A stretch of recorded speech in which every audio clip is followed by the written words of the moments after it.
नमस्कार मंडळी, माझं नवीनच यूट्यूब चॅनल आणि पहिलाच व्हिडिओ. तर आज मी बनवली होती मुगाची भाजी.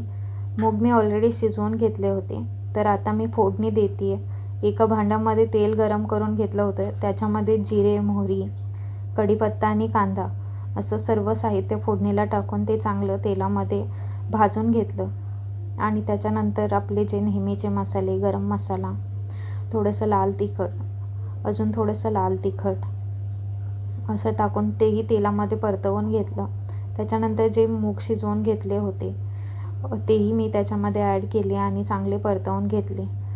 त्याच्यानंतर वरतून चवीनुसार मीठ, अजून थोडंसं मीठ आणि वरून अशी कोथिंबीर हिरवीगार आणि थोडंसं पाणी ॲड करून चांगली अशी ही भाजी शिजवून घेतली. मस्त भाजी शिजते आणि गरम गरम छान अशा वाफा येत आहेत भाजीमधून. तर असं होतं हे माझं दुपारचं जेवण. तर या मंडळी जेवायला आणि सबस्क्राईब करा, लाईक करा, शेअर करा.